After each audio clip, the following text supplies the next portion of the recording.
Halo teman-teman pecinta sepak bola, selamat datang di channel Bola Kaki, channel yang berisi perkembangan informasi dan prediksi pertandingan sepak bola. Assalamualaikum warahmatullahi wabarakatuh, salam olahraga, salam sepak bola. Kembali dengan saya, Mas Nanang di channel Bola Kaki. Teman-teman pecinta sepak bola tanah air, bagaimana kabarnya hari ini? Saya berharap teman-teman semuanya dalam keadaan sehat walafiat, beraktivitas dan berkumpul bersama keluarga. Tentu kita semuanya sebagai pecinta timnas Indonesia, kemarin hasil pertandingan cukup dan sangat mengecewakan kita dari hasil pertandingan pada kualifikasi Piala Dunia, di mana kita sudah menyaksikan timnas kesayangan kita ternyata di luar ekspektasi kita, terbantai oleh The Socceroos Australia dengan skor cukup telak dan menyakitkan 5-1. Baik teman-teman, sebelum saya mengupas bagaimana persiapan timnas Indonesia dan mencoba membedah hasil pertandingan kemarin, terlebih dahulu saya ucapkan terima kasih kepada para subscriber saya yang menonton, memberikan dukungan terhadap video-video saya. Untuk itu saya ucapkan terima kasih yang sebesar-besarnya. Tanpa dukungan teman-teman tentu video saya ini tidak akan berarti apa-apa. Untuk itu simak dan ikuti terus perkembangan timnas Indonesia melalui channel Bola Kaki. Baik teman-teman, membaca, melihat hasil pertandingan yang sudah dijalani timnas Indonesia kemarin ketika menghadapi Australia, tentu sebagai pecinta timnas Indonesia, kita semuanya berharap timnas Indonesia mendapatkan hasil yang sangat baik dan maksimal untuk memudahkan menuju Piala Dunia di Amerika Serikat, Meksiko, dan Kanada pada 2026 mendatang.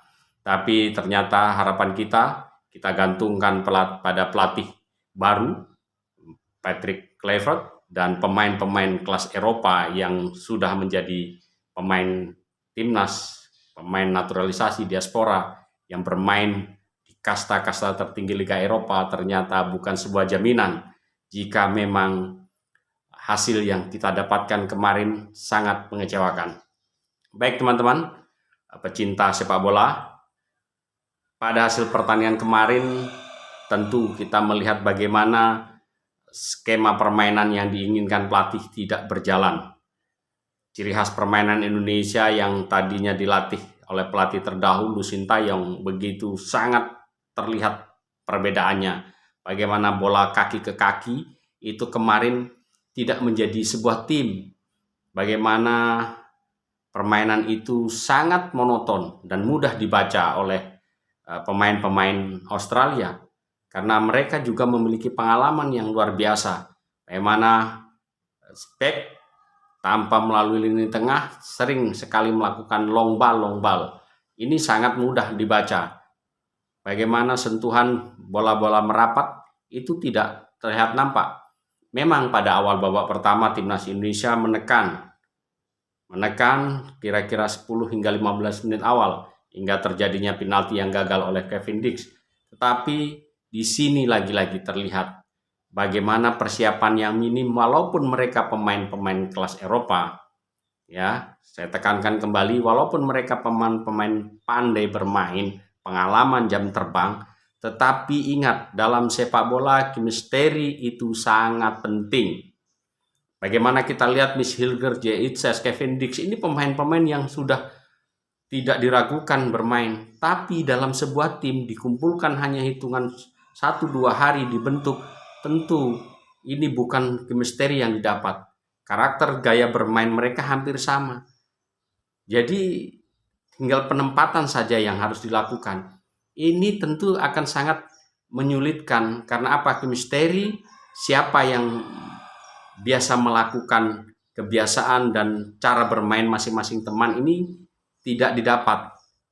Dalam bahasa orang main bola namanya kurang nyetel. Kenapa? Karena memang tidak diperoleh. Waktu yang sempit ini juga salah satu penyebabnya.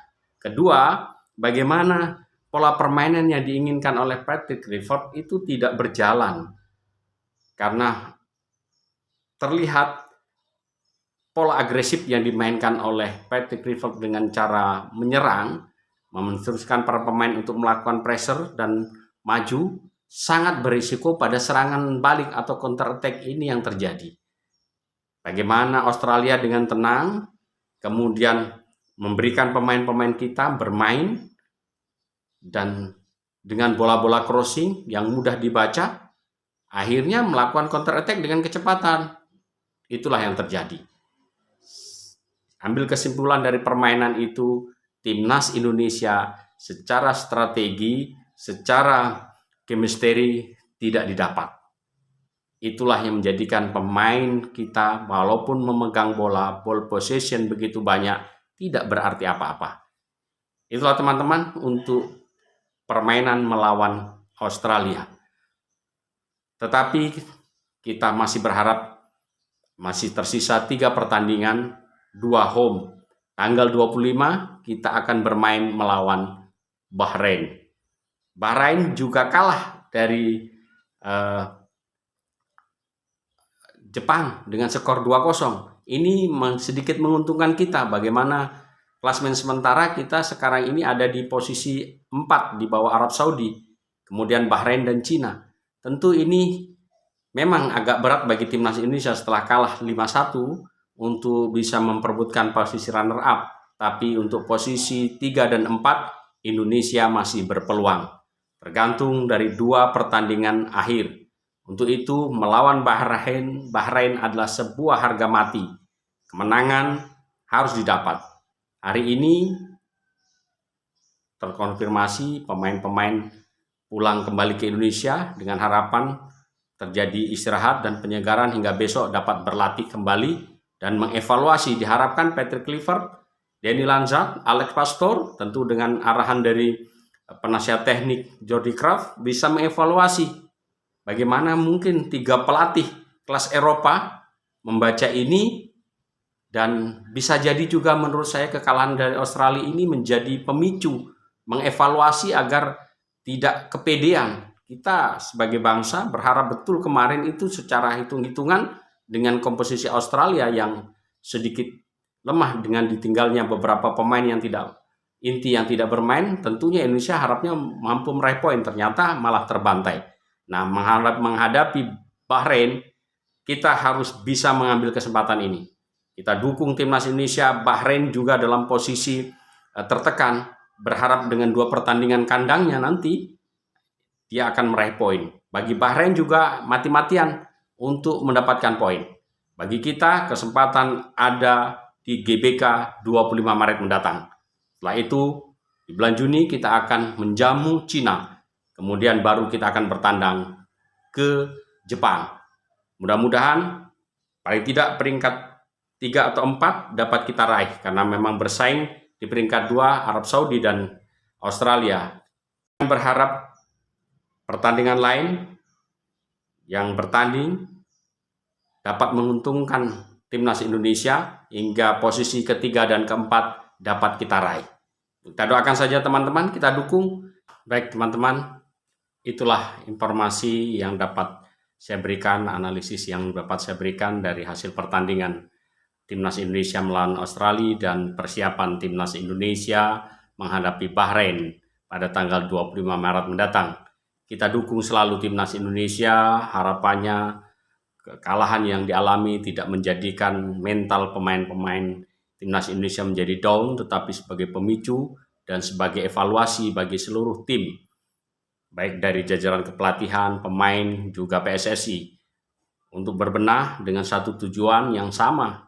Kita sebagai pendukung, mensupport, memberikan support kepada PSSI, Timnas dengan dukungan-dukungan yang diberikan tentunya tidak kurang. Harapannya Timnas Indonesia dapat selalu tampil secara maksimal dan berbenah diri atas semua kekurangan.